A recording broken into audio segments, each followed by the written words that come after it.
تحریک انصاف کا P T I ارکان اور قیادت کی نااہلی کے خلاف سپریم کورٹ کے باہر احتجاج کا فیصلہ، پارلیمنٹ کے اندر احتجاج کی مکمل تیاری، سیاسی دباؤ بڑھانے کا فیصلہ۔ پی ٹی آئی کی پارلیمانی پارٹی کا اسلام آباد میں اجلاس، محمود خان اچکزئی، علی محمد، عامر ڈوگر، شہریار افریدی شریک ہوئے۔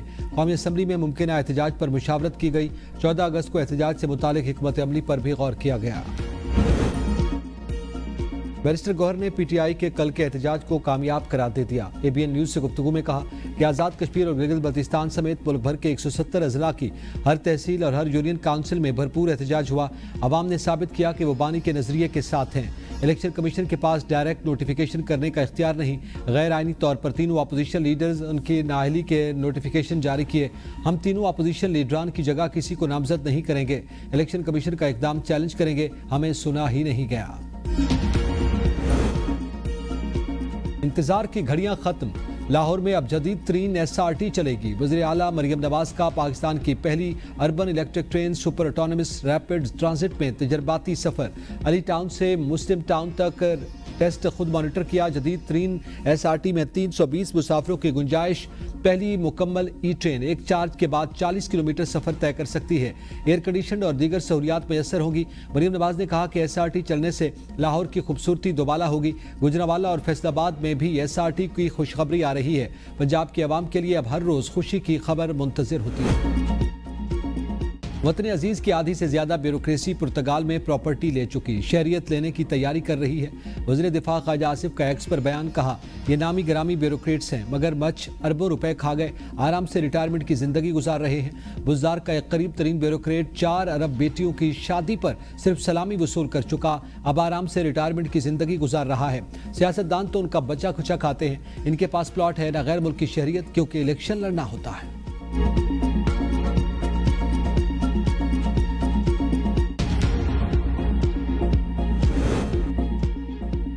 فیلڈ مارشل سید عاصم منیر کے صدر بننے کی خبریں بے بنیاد ہیں۔ D G I S P R lieutenant general Ahmed Sharif Chaudhry کا دی اکانومسٹ کو خصوصی انٹرویو، مارکہ حق کے بعد کیے جانے والے سیاسی تجزیے مسترد کر دیے۔ برطانوی جریدے کے سوال پر کہ پاکستان بھارتی فوجی کی کارروائی پر کیا رد عمل ظاہر کرے گا، D G I S P R lieutenant general Ahmed Sharif Chaudhry نے دو ٹوک جواب دیا کہ بھارت نے حملہ کیا تو اس بار اس کے مشرق سے آغاز کریں گے۔ شروعات بھارت کے اندر گہرائی سے حملہ کرنے سے ہوگی۔ بھارت کو یہ سمجھنے کی ضرورت ہے کہ وہ بھی ہر جگہ مارے جا سکتے ہیں۔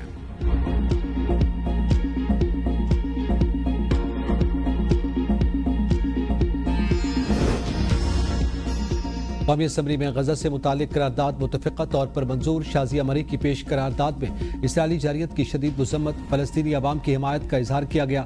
سوشل میڈیا کے غلط استعمال کی روک تھام کے لیے قرارداد کثرت رائے سے منظور، وفاقی حکومت کی صوبائی حکومتوں کے ساتھ مشاورت کے بعد سوشل میڈیا کے درست استعمال کے لیے قوانین بنانے کا مطالبہ، آغا رفیع اللہ اور خواجہ اظہار الحسن کے درمیان تلخ جملوں کا تبادلہ۔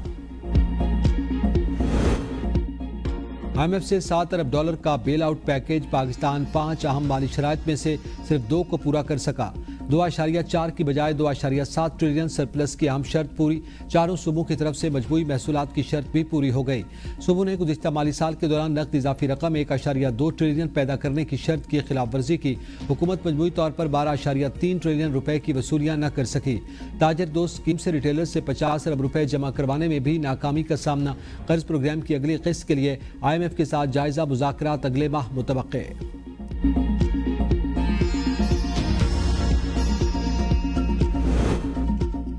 پاکستان سٹاک ایکسچینج میں نئے ریکارڈز بنانے کا سلسلہ جاری، کاروباری ہفتے کے تیسرے روز زبردست تیزی، ٹریڈنگ کے دوران 100 انڈیکس پہلی بار 1,44,000 کی سطح کراس کر گیا۔ 100 انڈیکس میں 1,000 سے زائد پوائنٹس کا اضافہ، گزشتہ روز کاروبار 1,43,037 پر بند ہوا تھا۔ عوام کے سمندر کو سڑکوں پر دیکھ کر جعلی حکومت کی کانپیں ٹانگ گئی۔ تمام تر فسطائیت کے باوجود پی ٹی آئی نے کامیاب اور پرامن احتجاج ریکارڈ کروایا۔ بیرسٹر صاحب کہتے ہیں پنجاب میں گرفتاریوں کے باوجود عوام بڑی تعداد میں سڑکوں پر نکلے، جعلی راجکماری کے تمام اوچھے ہتھکنڈے ناکام ہو گئے۔ پی ٹی آئی قیادت اور عوام اب بانی پی ٹی آئی کی دوسری کال کے منتظر ہیں۔ کال موصول ہوتے ہی ہم دوبارہ نکلیں گے، چاہے اسلام آباد جانا ہو یا لاہور۔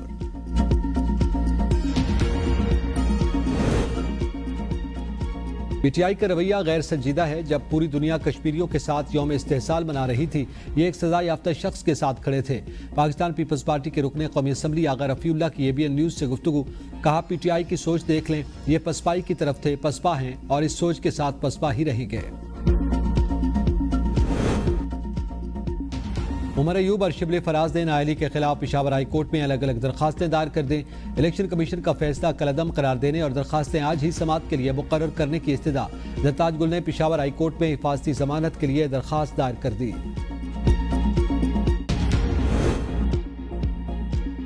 اسلام آباد میں مسلسل بارش، بارگلہ کی پہاڑیوں سے آنے والے پانی سے وفاقی دارالحکومت کے نالوں میں طغیانی۔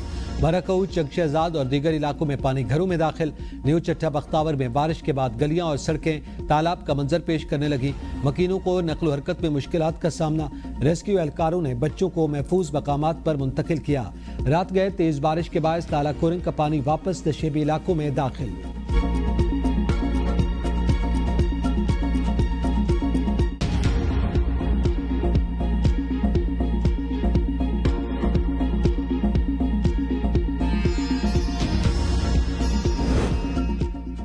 وزیراعلیٰ گلگت بلتستان نے سیلاب سے متاثرہ علاقوں میں بحالی کے کاموں کے لیے الخدمت فاؤنڈیشن سے مدد طلب کر لی۔ حاجی گلبر خان کا صدر Al-Khidmat foundation professor doctor Hafeez ur-Rehman کو خط۔ ایمرجنسی پناہ گاہیں، کھانے کے پیکٹس، میڈیکل کیمپس اور طویل مدتی روزگار بحالی پروگرامز فراہم کرنے کی درخواست۔